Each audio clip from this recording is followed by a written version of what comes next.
All right, hello and welcome to the Panther Planet podcast here at UW Milwaukee. My name is Ellen Benson. I'm an international economics and development major. I'm Maggie Cody. I'm a journalism major at UWM. And we have a special guest with us today, Dr. Sindiwe Magona. Yes? Sindiwe Is an author from South Africa who has come to UW Milwaukee to welcome her books into UWM's new International Children's and Young Adult Literature Collection, supported through Title VI U.S. Department of Educational National Resource Center grant. Dr. Magona uses her literature to shed light to social issues in South Africa, including apartheid, poverty, race, HIV/AIDS, and women's and children's rights. She has written over 100 children's books, other novels, essays, biographies, plays, and her very own autobiography. So, yeah, outside of that, how would you synopsize your career for people who haven't heard of you before? How would you describe what you do? Well, writing is my retirement job. Okay. I started writing in preparation for retirement. So although this is my 80th year, I'm relatively new in writing in that, when you're 80, people might be tempted to think you've been writing for at least 50, 60 years. Well, I haven't, because I didn't start writing until I was almost 50. When my first book came out, I was 49, because I saw 50 coming. And then after that, 60, and 60 then was the retirement age at the United Nations where I worked. It's now I hear 65. But never mind. By the time 60 came, believe me, I was ready. You know, when you're younger, you never think you would be in a hurry to be 60. From 55, act. When is the 60 coming? No, my mom is 52 and she's already ready for retirement too. You don't think you ever want to get older, but older isn't all that bad. And there comes a time in your life you actually look forward to the next step. So this is my retirement job. I retired into writing. So you've written all of these pieces after you've retired from the UN? Sorry, can you repeat that again? I read what? I did what? So you wrote all of these, No. In preparation for retirement, when I saw retirement coming, I started writing. Okay. I thought, don't wait until you're 60. You will then start thinking you're too old to start anything. Oh. I knew I would be scared. So I thought, start now so that by the time you retire, you will have at least one book. Then you can tell yourself, I know how to do this. I've done it already. I'm continuing. So that's why the first book came almost on my 50th year. 10 years later, I think I had 5 books by the time I retired. So I convinced myself, I needed to convince myself I could write. Yeah, no kidding. That's awesome. I like that kind of mindset. Why, don't wait for it. Yeah, I was helped by the UN then. I'm sure it does still. Had what was called pre-retirement workshops, or where they prepared you for retirement, and so that you started thinking about it seriously and creatively, and not have it something that's almost like coming at you and you don't want it. Mm-hmm. It became something you could conceive of as something desirable, another stage, the next step, because people are sometimes caught not by surprise, shocked they are retiring, and if you're not prepared, it can be brutal. I was going to say, especially in the UN and jobs like that, where there's not as clear of a separation between work life and maybe social life, where it's like you've been dedicating so much to this, the causes that you do and stuff, having to retire, it's so much of a shift that you can't put that same energy to what you do towards that. The job at the UN exposed me. I mean, I had always known, been aware of injustices in society, but it broadened that view. And also taught me that prejudice and oppression and suffering and poverty wasn't confined to South Africa. These things are worldwide, and that helps, and it just makes it imperative that one does whatever one can do. Not that sometimes I feel not defeated, but I feel like, are we having the desired outcomes? Are we having an impact? Yeah, totally. It sounds like a heavy job, if that makes sense. It can be, and I just finished editing a book of essays that's coming out in July from Wits University Press, Witwatersrand University Press, and that's one of the things I talk about, that when one is aware and cares enough about the ills of society, you're almost forced to do something. And most of my writing, most if not all of my writing, is provoked out of me. I seldom write from, what made you, what excited you, what. No, for me, I'm either angry at something, saddened by something. It's a provocation, and that's how I react. Yeah. No kidding. Absolutely. Wrote about what, not like was passionate about, but like, yeah, kind of what you were passionate about making known to society. Because a lot of as you experienced, you came in knowing that there were problems with things, but that opened the door to being aware of so many more problems that are going on. And the thing is, you think if more people know, if more people are aware, and even the people who are suffering, if perhaps they can see their suffering from a different angle, that kind of thing. Will this give them hope? Will it awaken in them enough anger that they become, forefront in the agitation towards their liberation from poverty? Because, like most things, you have to be active in your own life. Nothing is going to change if you are not involved in making it happen. Nobody's going to change your life more than you can. People may create the conditions that are more amenable to change, but you have to pick yourself up. You have to do the things you need to do. Yeah, so going off of that, like when you were maybe growing up and the experiences that you were going through in South Africa, like how did you get to becoming someone who worked at the UN? Like how did you get there? Well, now I can say, I do say, I was very lucky. I didn't think so then. Mm-hmm. My second book of autobiography is called, the title is Forced to Grow. And it starts with these words. I was a has-been at the age of 23. 23, my life is already in the toilet bowl. You just have to flush. I'm garbaged. I'm expecting a child. It's not my first, it's not my second. 23. And the father of the children decides that's too much for him. I was a very angry person, disappointed, embarrassed, and that plunged me from poverty to destitution. Gradually, instead of being angry at my husband, angry at the apartheid government, angry at society, because of course my society laughs at you, the abandoned woman who couldn't keep a man,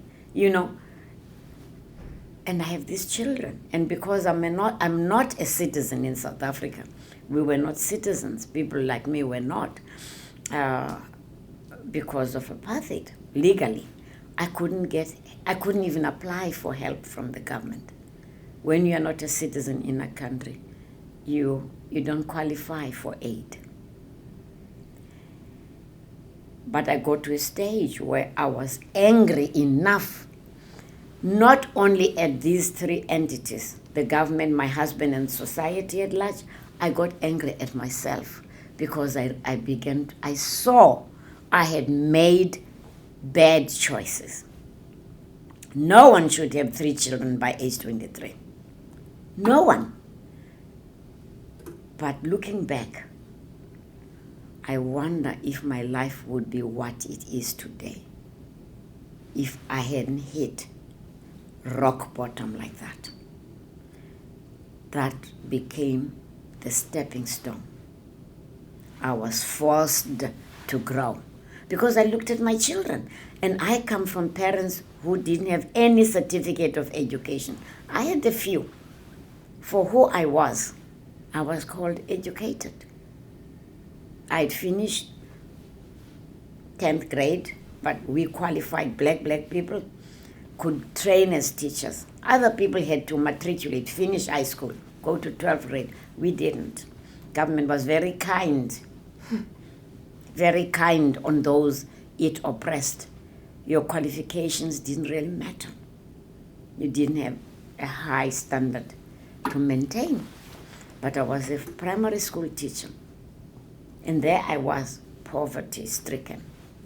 Couldn't get jobs because I was as a married woman, and this applied across white teachers, colored teachers, Indian teachers. Married women were last to hire, first to fire. I couldn't get a teaching job. I ended up doing domestic work for 4 years. The day I got a teaching job, I vowed I would never again be that poor, that destitute, that desperate. I learned a very important lesson. However little you earn, save for when you earn nothing. Poverty taught me to remember that much as I might feel that I'm not where I want to be, it could be worse. So earning a little, my salary was little, but it taught me that I vowed that if I can work for 6 months, I wouldn't start begging the first month I was without a job. If I can work for a year, I would save enough that for the first 6 months of next year, because I'd got a contract for a year. I saved half of my salary. I said, you didn't have anything. You didn't earn anything last year. Now you earn, shall we say, 100 rand. It wasn't that. It wasn't that. Take 50. Learn to live on less because you have lived on nothing. Later, much later, decades later, I got across, money management and phrases such as, differentiate between need and want. I just called it, learn to live on less, for you have lived on nothing. And I also looked around and found a way of entrenching myself in a post. As a married woman, I would never be top candidate for any post. First a man and unmarried women and that kind of thing. I looked around. Most of the teachers who looked like me did not have 12th grade. I went into correspondence, studying. 2 years, I had that. And principals wanted me in their school. And that encouraged me.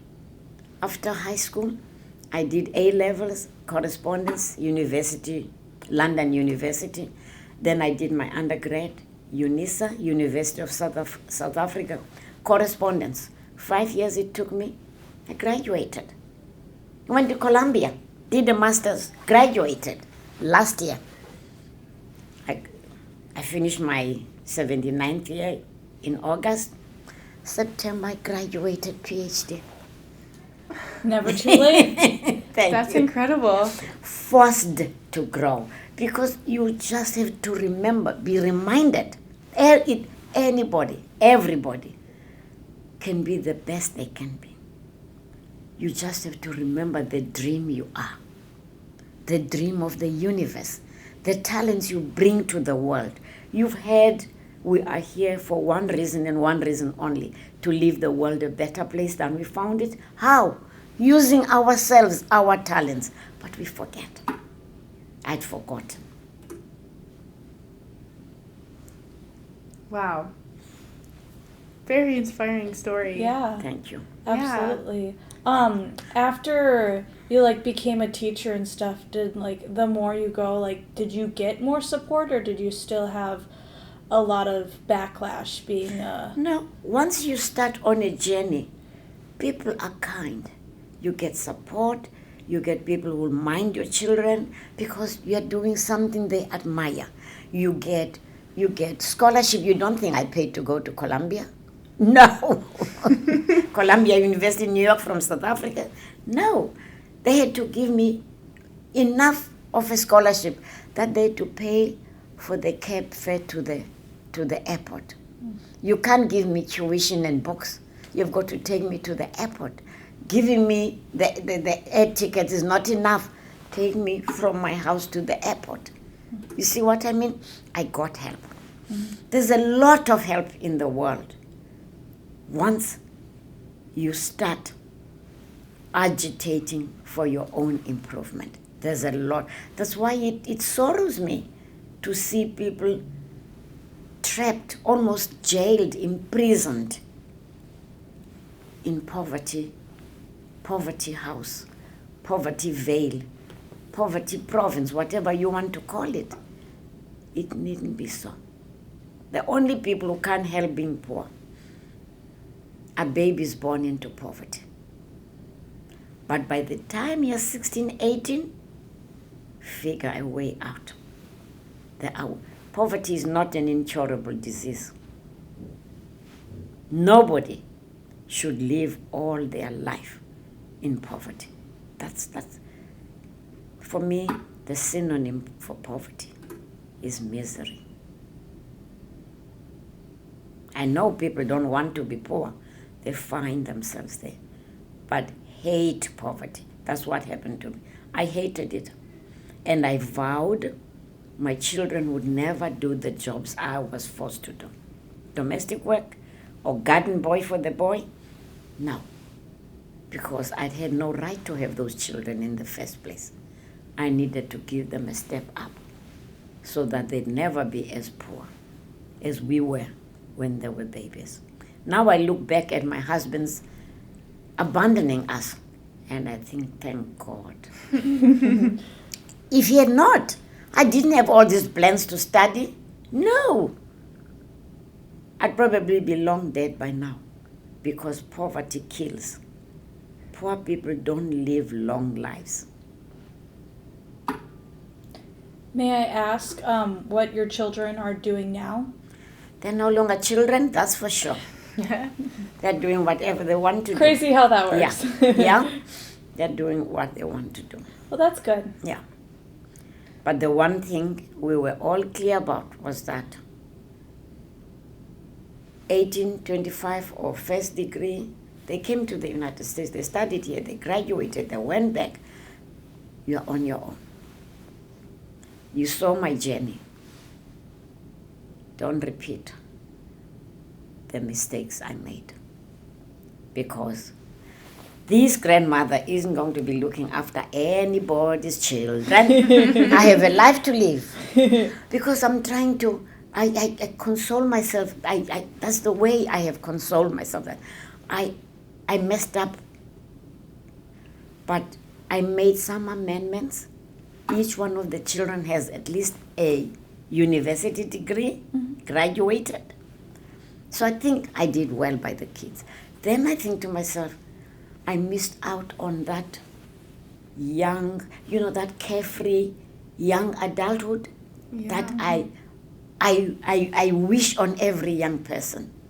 Finish school, work, enjoy being young, travel, do all the things there's a lot of time to catch up on having children between 35 and 45. But spend time on yourself. Explore the world, the world, the wonders, the thrills of being a young, carefree adult. This is my young, carefree adulthood. I'm 80 this year. This is my young, carefree adulthood. Well, it looks good on you. You're still glowing. Thank you. I didn't have that, so I want to be carefree. I want to travel. I want to do the things I missed out on. That's my payback to myself.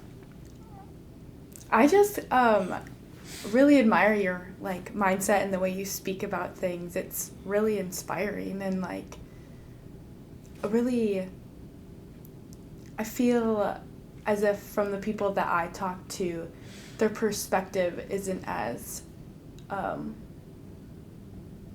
insightful, I guess. Just they don't.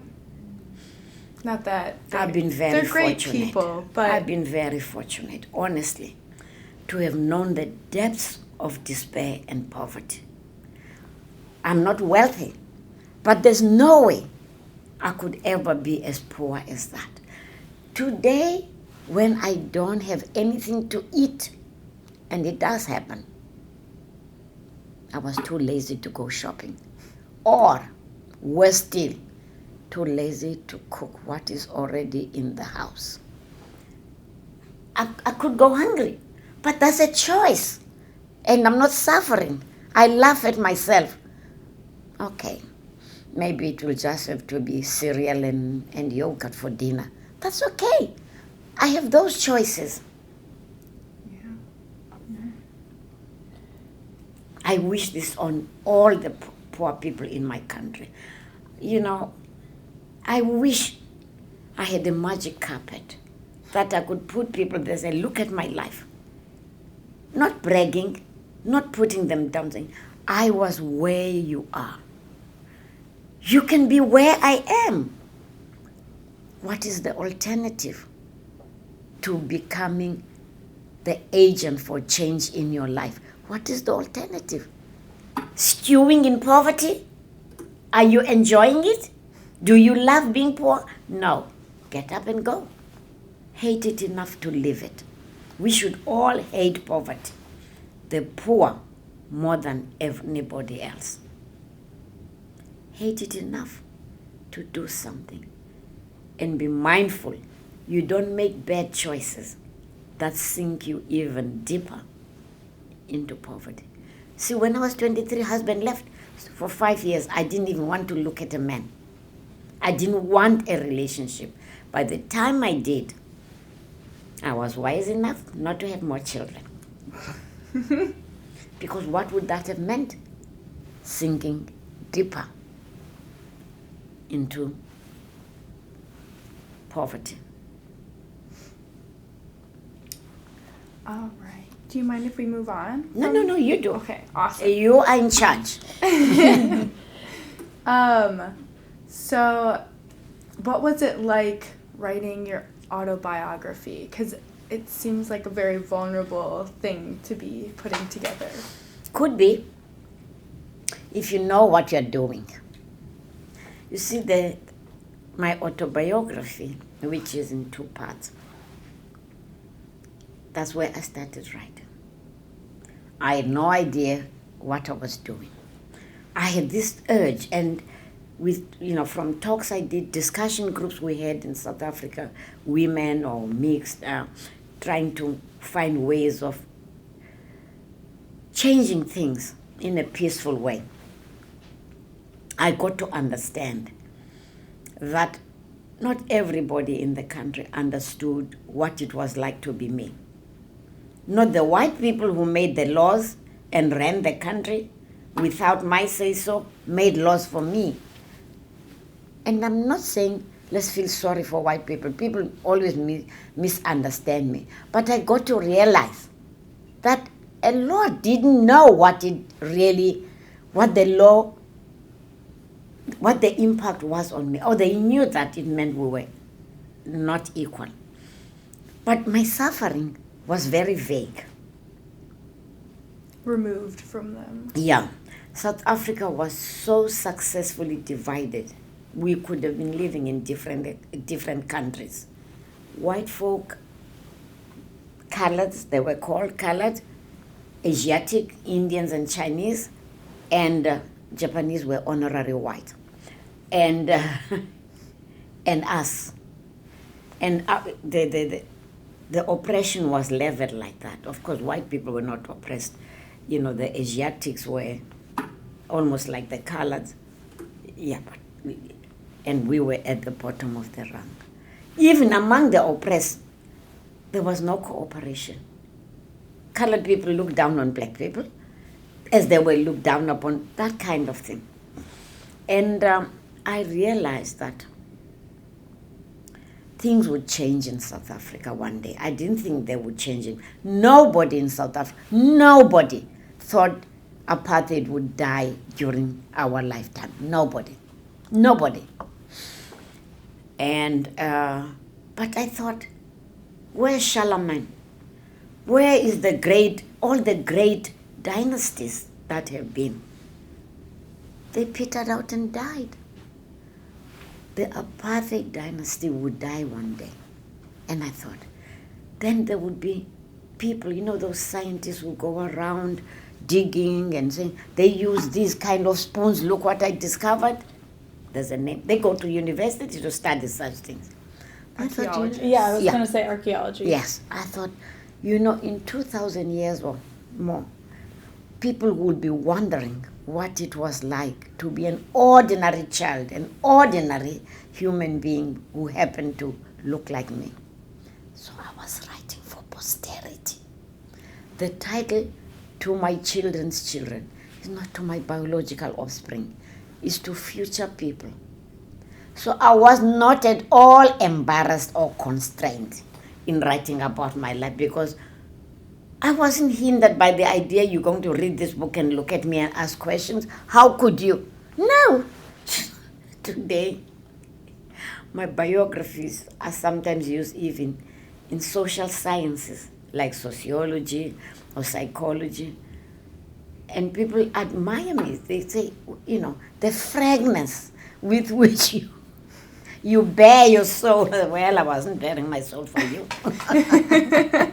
I mean, going off of that, like, I think some of the favorite books that I've read in history or about historical times are, like, the people who weren't, like, not saying that you didn't have a big impact, but, like, not the big major leaders type of thing. Like, the people who are just civilians living through it. Like, how was the historical event for a normal person? If you want to understand history, don't read the book about the history, you know, the books of history, the textbooks that will tell you what the king did and how parliament decided. Those are the people who never went to battle. Find the letters, books of letters that people wrote. You know, the soldiers wrote to their lovers, to their, you know, fiancés that they left behind, their wives, the new brides, you know. Find the books written by ordinary, because those are the people who fought the war. Those are the people who felt the hardship of warfare. Not leaders. Leaders don't go to war. Leaders send other people's children to war. Is though if you want to understand a historical, you know, period, read the stories of ordinary people. That's why I write.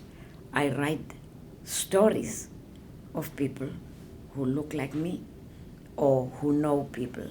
You know, I do sometimes venture into people who are classified differently because I maintain that we are all one as human beings.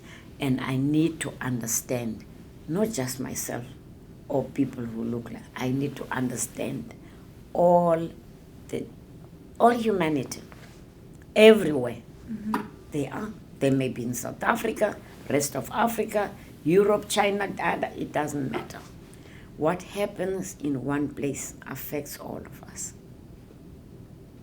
So true. Mm-hmm.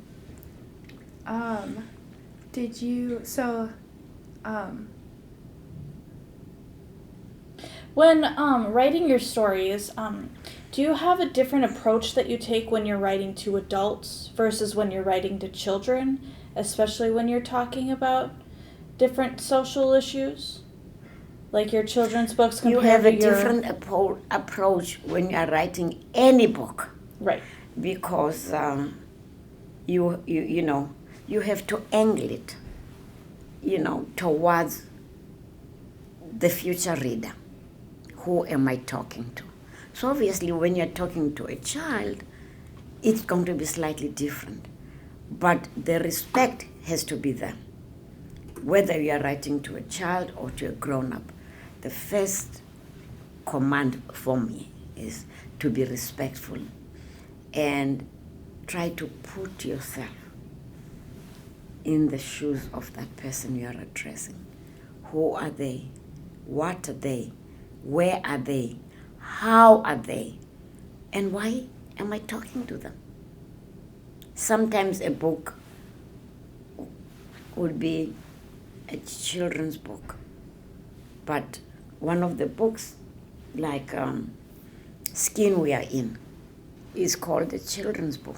But I tell the parents, the grown-ups, read that, because you will help the young person to negotiate the book, but also you might need to better understand what's in your brain regarding color of skin. Skin We Are In is a children's book, but it's also for grown-ups, because of all the rot we have learned about the meaning of skin color. We need to read that book, because it tells you what color means and what it does not mean. You know, and another, you know, it ties up to another of my essays. We Are All Racists. That's the title of the, and that explains what I mean by that. Yes. I think children's books are really important because they're just like simplified moral stories, if that makes sense. Like, just for children to understand in and of itself. But it's things that even adults struggle with. Can struggle with, and sometimes we need a little reminder and a simplified version of it as well. How did it feel to get recognition for all your writing? I mean, I noticed you were nominated for a couple awards, and you know, for me, children, you know, the fact that people read the books, that's the best award. Really. The next best thing is when somebody says, I read such and such book of yours and it changed me, or it affected me in, you know, that's why we write. You don't write just to have more books. Hopefully the books have a positive impact on life, the life of human beings, the life of animals, the life of Mother Earth, because the more we know, the more humane we will be. And that's why I write, just to remind us all who we are and who we could become, and why we should all be working towards the never will be achieved, you know, becoming. That doesn't stop until you die. As you die, you're still learning. You learn how to negotiate that final moment, you know, when you will not be the you know, whatever comes next. You know, children's books are not easy to write. In a way, they are perhaps more difficult to write. They may look smaller, they may look easier, but they are such a treasure because of the audience. Children, scientists tell us now, learn, have the capacity to learn more than grown-ups. They are born, their brain just kind of grasping everything. Between 1 and 3 is the best time. They can learn anything. They can learn maths, they can learn science, they can learn languages. Until they are 5, there is a movement called Thrive by 5. Children who have the proper the nurturing every child should be getting by 5. They have something like 80% of the knowing of a grown-up mind. By 8, they have something like 95, comma, blah, blah, blah. I may be getting the percentage wrong, but they are this close to being as knowing as a grown-up. The capacity is there. We do wrong by the child because of we limit children because of our own limitedness. We don't give them the room, the scope, the nurturing they need to grow as fast and as hugely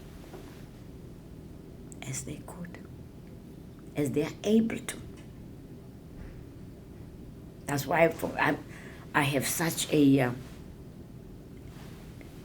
I want to write more and more children's books, because that's where you help the person to become. You know, if you can get them at that age, they don't need you anymore.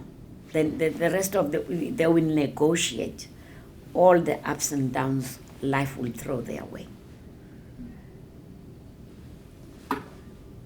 Yeah. Starting from when in utero, when they are in mommy's tummy. If all pregnant women were guided into singing to their kids, reading to their kids, dancing with their kids, laughing with their kids, because they are learning, they understand, they know, talk to them, laugh with them. You are helping them in their becoming. Yeah, the early childhood years are like so important for what Very. Information you tell Very. them change it, like drives how they approach the world. Yes. So you hope with your books like to give them those powerful messages to make change in the world. When the child is in the mother, it's called a child's book. Who's going to read that? The mother. Right. It's helping the mother to be better than she ever thought she could be, better than she dreamed. Can you imagine knowing the power you have as a woman, as a mother, to influence the future child, the child not yet born? Mm-hmm. Who wouldn't take this if they think right? Who wouldn't take this opportunity to make your child, to help your child to be the best they can? It's not only, yes, also the food you eat, the exercises you do, but also talking to them. We should make this such a common thing that you see pregnant women walking around talking. Yes, baby, we are 2 minutes away from home. And mommy is, you know what I mean? Mm-hmm. Because the child understands. When you're happy, they know. When you're sad, they know. Which is why abuse of women is bad. Mm-hmm. But the abuse of expectant mothers is horrible. Because when that woman cringes,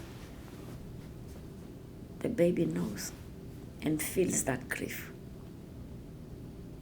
It's not just one person that's being abused, No. It's both of them. Yeah.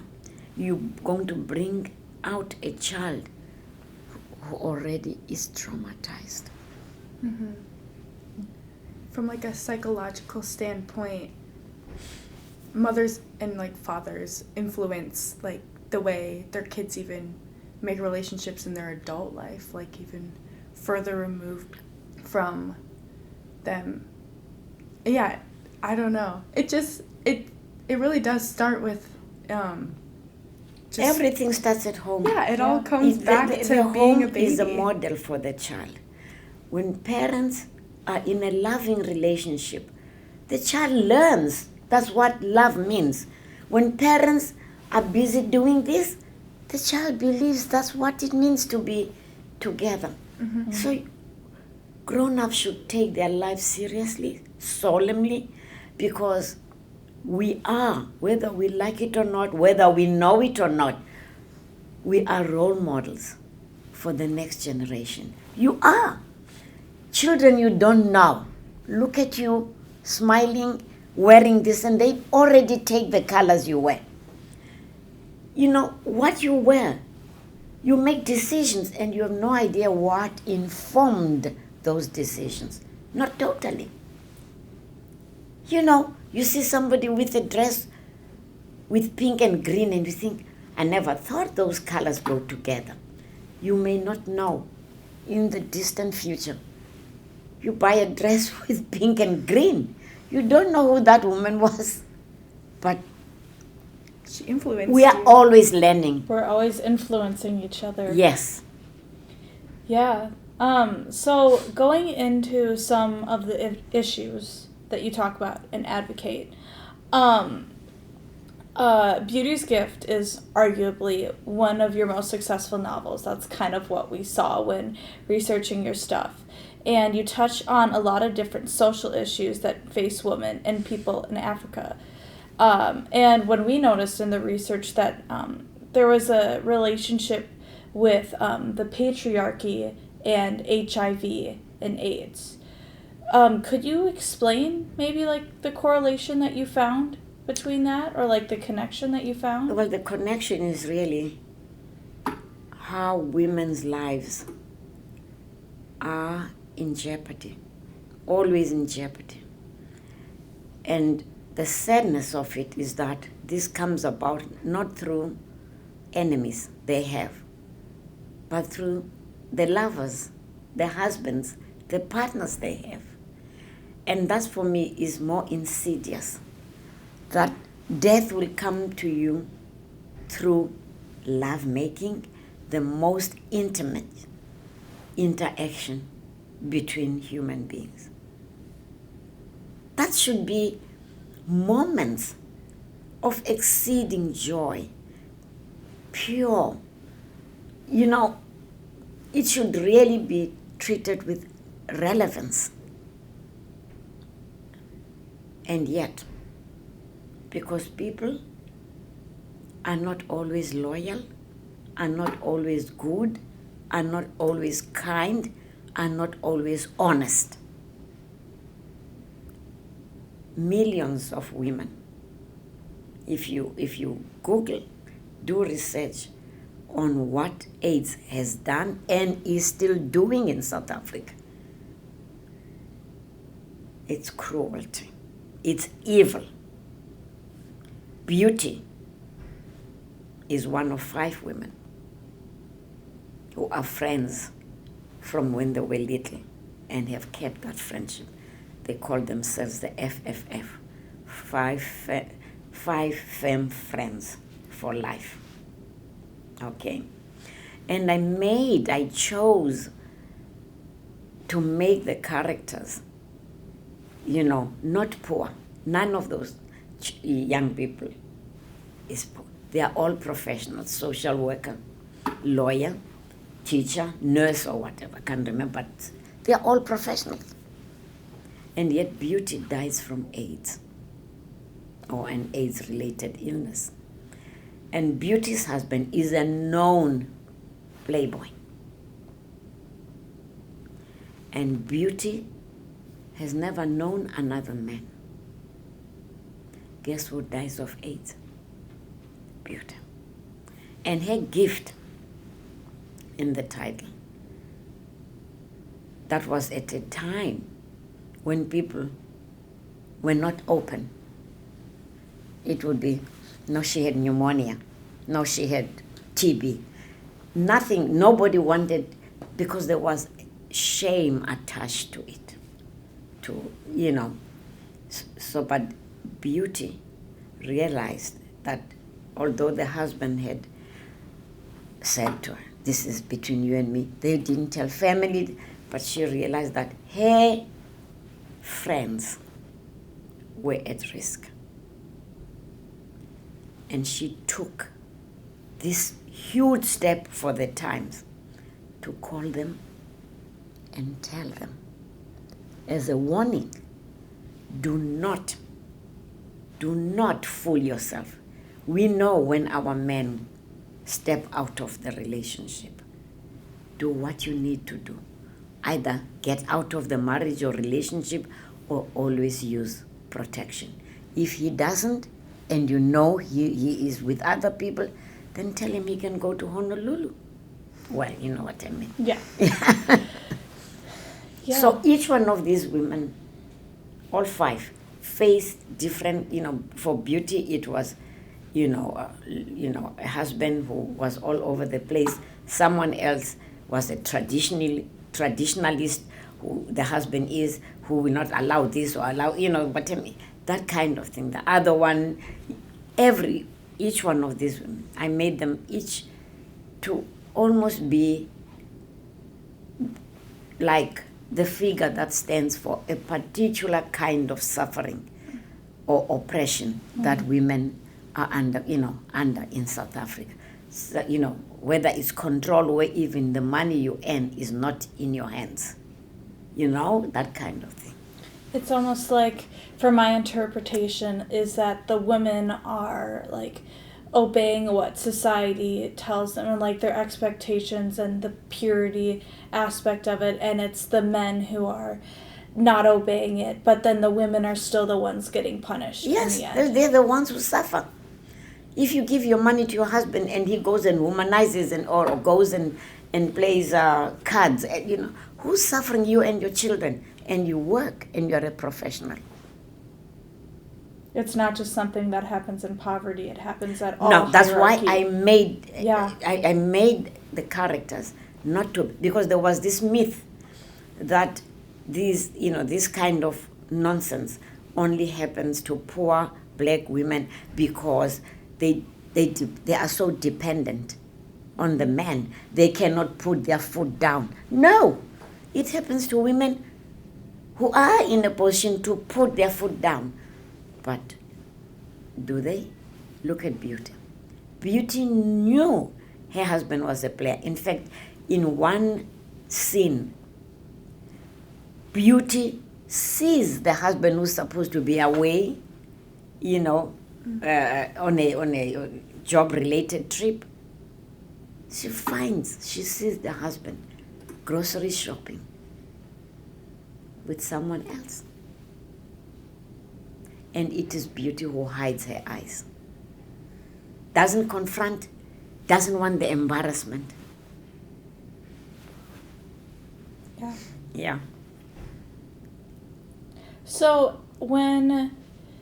do you currently live in South Africa now? Yes. Okay. So throughout your time in the UN and like throughout the decade or so, 2 decades that you've been writing, how has your focus shifted pertaining to what issues maybe you advocate for? Like, was there at some point some issues that you wanted to talk about more in your books, and then like later on be like, I realize these issues are also important, and talk about those? Or have you kind of just had like the same set of issues to talk about throughout? Have they, I have this book of essays coming out in July. Did I tell you? Did I say that already? I believe so. Yeah, it's called I Write the Yawning Void. I have traced the story of my writing in the first part, how I came into it, the issues, the pressing issues I address through my writing, and why I write for children. For me, the issue of poverty is one that poverty and racism are kind of up there at the top of the issues we face as a country. And they're kind of related, because South Africa, the poverty in South Africa is totally black. But that's our history. Laws were made that ensured our poverty, where you could not own immovable property, you couldn't buy a house, you couldn't do certain jobs, the education we couldn't get, that kind of thing. So this is generational poverty, and systems perpetuate themselves. If you're born in poverty, you have to fight very hard to get out.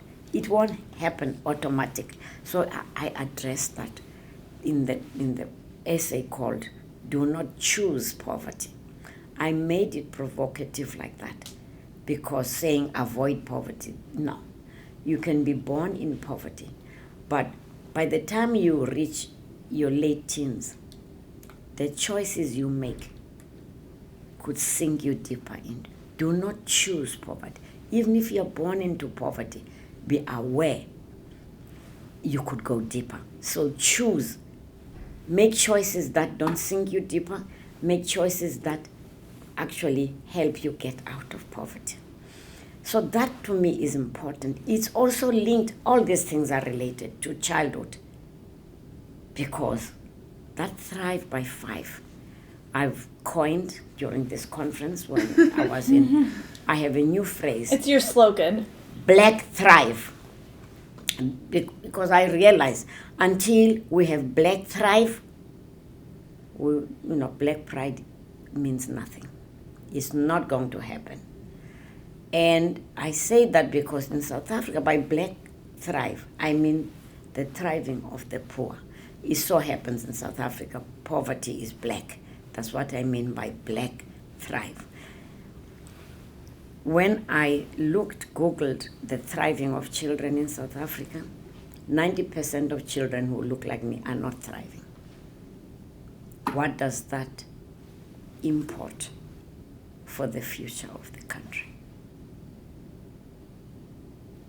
Poverty is one of the things that is fast growing in South Africa.